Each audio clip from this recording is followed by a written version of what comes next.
Thank you for staying with us. We're still talking about INEC's move to relocate about 30,000 polling units, bringing out to about 150,000 nationwide. Don't forget, it's a post-business rule that INEC says it did that gave us that PVCs that was used in Osun State election and also in the Ekiti State election. And the question is, why use the AFIs? What Mr. Kayode was responding to, allow my guest here in the studio to tell us what exactly they feel about that. Let me start with Mr. Zakar Bala. Tell us what we have on ground. Is there a justification for the distribution and the use of the AFIs instead of the post-business rule? Well, Mr. Ido was trying to give all the explanation he could. But as far as I'm concerned, you know, we have issues of integrity with all the systems across the country. And as long as that continues, right, INEC cannot be immune. What I've always expected was, especially when I look at everything, they said out of the 30,000, right, 15% of the 30,000 will be distributed on equality. So the first thing I did was to multiply 15% by 30,000, and I got 4,500. What I did was I divided that across the 36 states plus the Federal Capital Territory, and I got an average of 121 polling units, right? The remaining one, right, I decided to now do the analysis, which they said will be distributed proportionally. That's the remaining 85%. What I just noticed in all the analysis I did was that 70% truly was allocated to the northern parts of the country, while 30% came to the south entirely. But to me, personally, if there is no failure of systems, right, polling booths will just be tents. That's the way I see it. Polling booths do not equate to voters' card. Polling booths have no magical way of creating individual voters unless there are control measures that have failed. If you have failure of safeguards, you will always bring up monsters.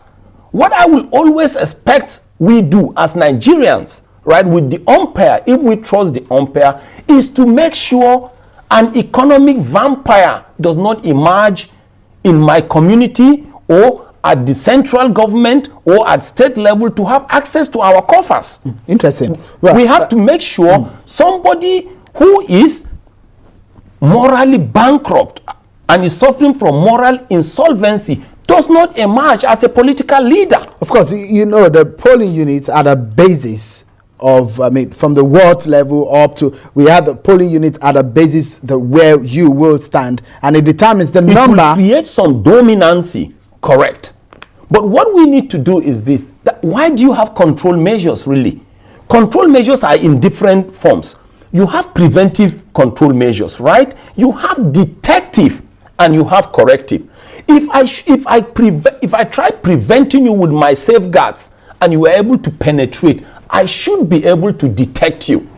If I'm not able to detect you and you commit the crime, I should have corrective mechanisms. All right. So it's the duty of INEC to make sure its mechanisms do not fail, just like the driver's license, the CBN, where you will think you can find new notes when you go to central bank, but immediately you come out, you will see them along the streets being sold at premium. It's the duty of INEC to make sure. All right. Mr. Bala, let's take a look at the breakdown, the distribution again, based on what INEC is proposing, and allow Mr. GT Ogunye to come in. The way it's the regional distribution, and you give us an understanding of what you make of the distribution. Take, for example, let me highlight this for you. The FCT has 1,200. And we have a region like the Southeast having 1,167. To a layman, this is uneven, isn't it? We have 5 states in the Southeast having a distribution of 1,167, and SCT as 1,200. Look, Fion, I choose my words carefully. either in private discussion or on national television or in media intervention. I've said earlier that what INEC is doing is arbitrary. That means a lot. Look, when you say that you are not taking a political decision, you don't recognize zone, but that you are allocating polling units, 15% of it on the basis of equality. So what's that kind of decision? Or how are you going to describe it? If at the end of the day, polling units ought to exist to attend to the need of intending voters, why will you, by a sleight of the hand, arbitrarily just create equal number of polling units in states because you want to satisfy the need for equality? That's arbitrary. And so you cannot reject the opinion of those who are saying this is not correct on the basis of attacking them that they are raising this on the basis of primordial sentiment. No! It is factual. And second, the argument of Mr. Edu, with respect, defeats, is self-defeating. Now, he argues that AFIS register is a register of Nigerians, people, who flesh and blood, as he called them, but that, the only thing was that the stringency of the requirement of the post-business rule could not be satisfied. That's why those names were dropped from the PBR stage. And so the PVC, which is the permanent voters card, is based on the PBR because that's the stage where they are satisfied that they've done everything and that those data have been actually collated and all that. Now the question is, if it will take a PVC, it will take you to have a PVC to vote. So who are you creating those polling units for? Is it expected that between now and the next round of election, those that he is saying exist, because I'm quoting that it's expected that they will still come. So will they come between now and that time so that they can then go forward? And this is just mere supposition. Why leave the reality of what you have, that you've sanitized over a long period of time until you get to a particular stage and then deal with the unknown? Because you're dealing with the unknown. And so for me, I'll just anchor this way. When my friend, co-panelist said that he's looked at the statistics, and it appears that yes, you can generate an argument and say that 70% of this is to the north, why should 30% be to the south? But that people are not looking at the statistics and the figures and all that.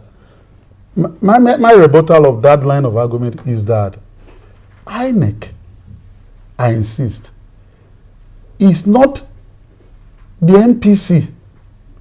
It's not the National Population Commission. And you think it does not have the statutory? INEC deals with those who come forward to register as intending voters. And so if certain requirements are not satisfied, INEC cannot then imagine that yes, there are some people out there who would still come. INEC ought to deal with what it has. Okay, so that we'll bring home this issue and for both of you, sirs, tell me, is a proposed document that INEC has put forward. Is not signed, sealed, and delivered yet. Is a proposed from the document that we have. Okay, they say approved reallocation. What do you think INEC should do? If you said it's arbitrary, let's take it one after the other. You said it's arbitrary. What should INEC do now to correct this anomaly that you called it? What I'm saying is that if INEC, feels strongly about creating or reallocating they call it reallocation, but actually it's creation, because you are adding to what exists. So it's not that you are rearranging what exists. You want to grow the number of polling units. I think that what INEC should do is to look at its PBR register. Mr. Adeola said that the register is not based on the PBR, that there are still some people out there who are voters but who have not, satisfied the process or the requirements, rigorous requirements of the PBR stage, and that's why they are not issued permanent voters card. So what I think INEC should do is that, since INEC has used the PVC in Ekiti, used the PVC in Osun, and has declared to the world that that's the only thing it will continue to use, INEC should stick to that. And so if INEC looks at that and sees and realizes that there is no need to create these new polling units, I think that INEC should just coast to organize a credible election. All right. Mr. Bala, your intervention. What I would say is this. INEC should know that previous systems in different aspects have failed. So it is the duty of INEC to make sure control measures are in place, such that if this number of lopsided polling units will later become or equate or metamorphose into voters' advantage, then INEC should be careful, because we want to rid the Nigerian system of what I best describe as political pathogens that have poisoned the streams of Nigerian politics. I think this is just like a kind of flag to INEC to review internally. If your control measures will not check polling units turning into voters' cards, then go ahead. But if it will do that, then review your strategies, INEC, and present something again to Nigerians. We are happy this is just a proposal. Thank you so much, gentlemen, for joining us. Unfortunately, Mr. Idowu has not been able to join us back now. The network has been messing up real bad. Mr. Ogunye, thank you for joining us, and Mrs. Zaka Bala for joining us. Well, I can see some of your interventions wherever you're sending them on Twitter. Just let me take two of those, and so that we can come home.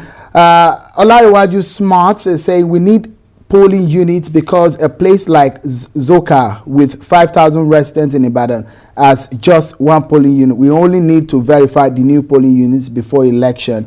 And Uwezo George Sami says reallocation of polling units by INEC is a good decision and a welcome development. I believe that they did their finding before that.